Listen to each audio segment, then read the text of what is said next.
Hi, it's Maureen again. I'm going to talk to you today about stress and how it impacts our relationships. So the title of this video is How Stress Impacts Your Relationship and 5 Tips to Overcome it. So one of the things about stress is that we don't think about how it impacts our relationship. We think about how it impacts our body, how it impacts our job.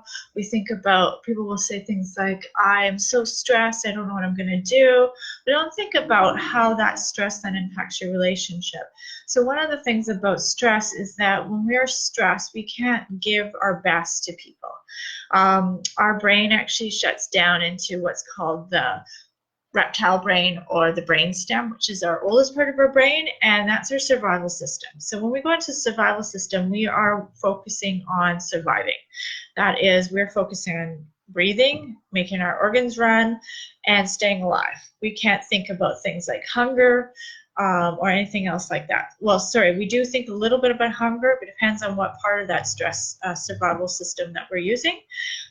So we focus more on staying alive, and our body goes into fight, flight, and freeze. So when we're in that part of our brain, we actually aren't using our cortex, which is the bigger part of our the more high functioning part of our brain. It's the analytical part of our brain, the abstract thinking part of our brain.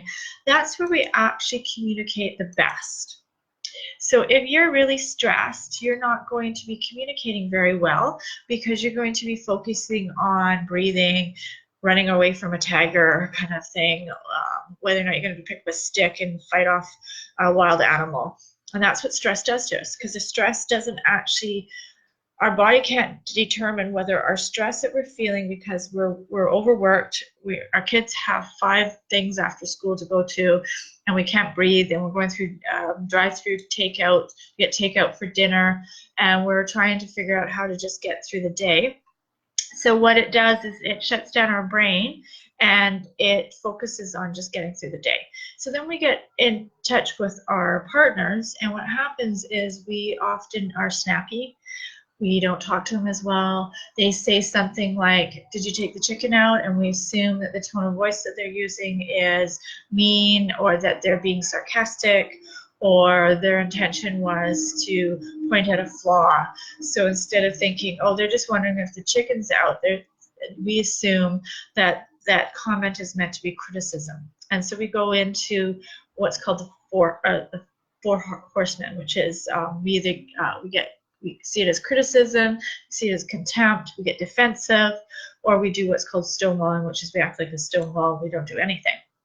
So here's my tips for when that happens. Is what I'd like you to do is, if you're feeling stressed at work, take a moment, sit in your car for a moment and just breathe. Take some deep breaths. Some deep breaths, and that'll actually calm you down and get your central nervous system into a calm place, and you will be more relaxed. You can also meditate or do some mindfulness. Those are really good things for stress. So a mindfulness exercise can be as simple as sitting and taking some sips of your favorite coffee in your car before you go into the house, and just thinking about, how does this taste? What does it feel like when I drink this coffee or this tea or this water? Doesn't matter what it is. And just using your 5 senses to go through a really simple mindfulness exercise where you're just focusing on the object that you have in mind. It could be an object in your driveway, it could be an object that you carry in your pocket. It doesn't really matter what it is that you're doing mindfulness exercise. That's a really good one. And then self-care. So making sure that you get some time for yourself, that you get doing some things that you really enjoy, that are fun for you, and maybe even for your family, and spending some time with your partner where you're not thinking about all the stress or the bills or what deadlines your boss has put on you, and just having some time to download and decompress from everyday things. It's also important for you to take some time just to reconnect, or have some routines that allow you to reconnect with your partners or with any relationships that are important to you. So routines that are built into your life often happen. So whether that's greeting each other, spending 5 minutes just connecting at the end of the day, hugging or kissing, having a few minutes of conversation, taking a moment to stop and have that conversation so that you can you can relax and reconnect with that person.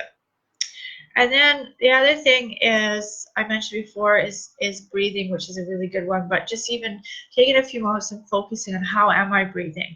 How is my body reacting right now? Where am I feeling the stress in my body? Can I do some deep breaths and allow some of that stress to leave? And these small tips hopefully will help where stress isn't impacting our relationship. Stress has a huge impact on couples and any relationship that we have, whether it's talking to your children at the end of a long day. We're often forget that our kids are cranky or crabby because they haven't seen us all day and they've had a long day. They went to daycare, then to school, then back to daycare or to grandma's, and they're just seeing you now at 6 o'clock and they really miss you and want to reconnect. And you're thinking, I've had such a long day and I have to make dinner and I have to get kids to bed and I have to read them a story and I still have 5 hours of work to do after that, and that's what's running through our head. So then we don't necessarily pay attention to the relationship that's important to us. So just taking a few minutes and paying attention to that relationship can often be important. So, and I hope these points were helpful for you, and you can leave a comment, or if you want some other topics that you're interested in possibly listening to or seeing on a Facebook Live, I'd be happy to have those, and we'll talk to you soon.